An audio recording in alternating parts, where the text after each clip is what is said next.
Harry's fans, it's race day top 5 with me, Frank 5. Duel in the desert in the Phoenix Sun, and somebody captured a record 3 in a row to start the season. And another hint, like last time, freaky fast.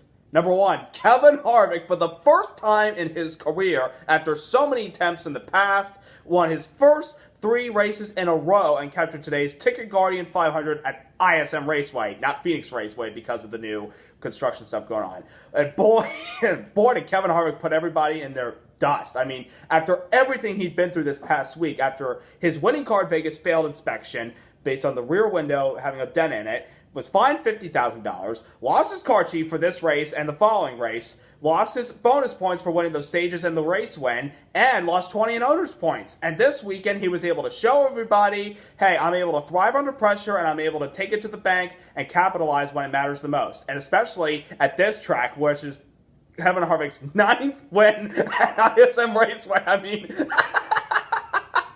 that's unbelievable. And he just tied Mark Martin today for 41 career wins. I will admit, though, Kevin Harvick is one of the best modern era drivers that we've got to this day right now. And he captured it over a fierce battle against Kyle Busch, Chase Elliott, Denny Hamlin, and Martin Truex Jr.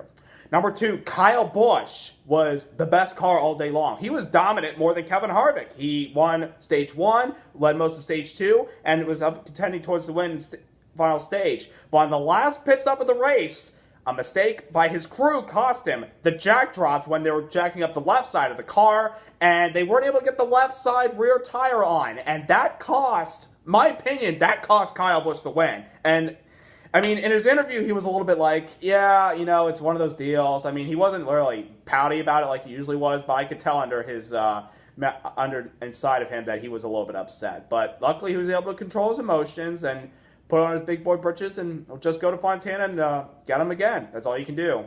Keep pushing until you get a victory. That's the life of NASCAR, and that's the life of a race car driver.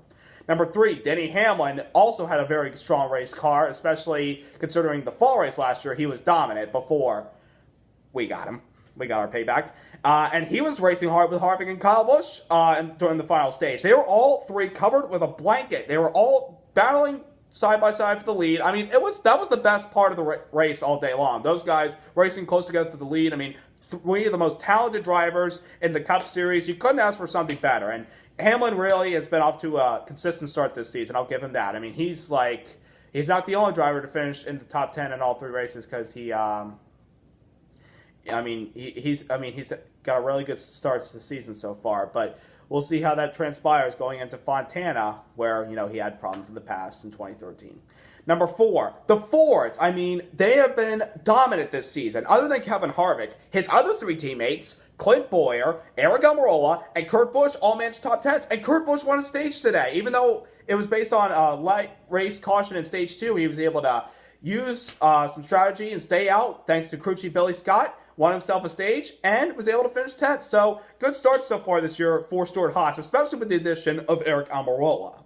At times today, also, the Penske guys, like Keselowski, who had a terrible qualifying Friday, Joey Logano, and at times Ryan Blaney, they showed speed, but it really wasn't a good weekend for Penske. They didn't really show the overall winning speed like Kevin Harvick did. So, you know, just got to move on and, you know, got to go to Fontana, where Patrick Keselowski's had success before, winning there 3 years ago, and Joey Logano almost won that race 5 years ago. And Blaney, he's just new at that track. That's all I'd say.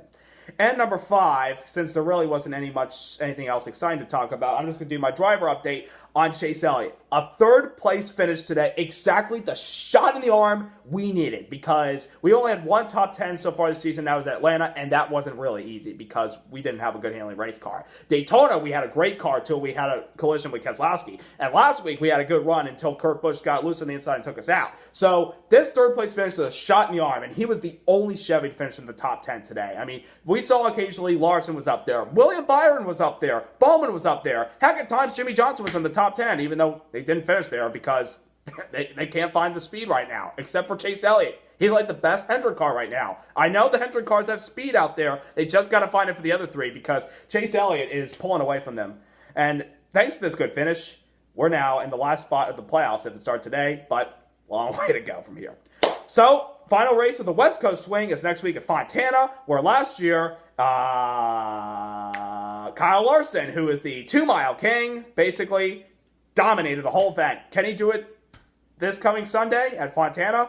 Well, got to find out. It's sunny California. Someone's going to be a Hollywood star after winning that race. So don't forget to subscribe. Don't forget to like. Congrats to Kevin Harvick on a great milestone accomplishment, winning 3 in a row. And we'll see if the competition can get him next weekend. Until then, have a nice night.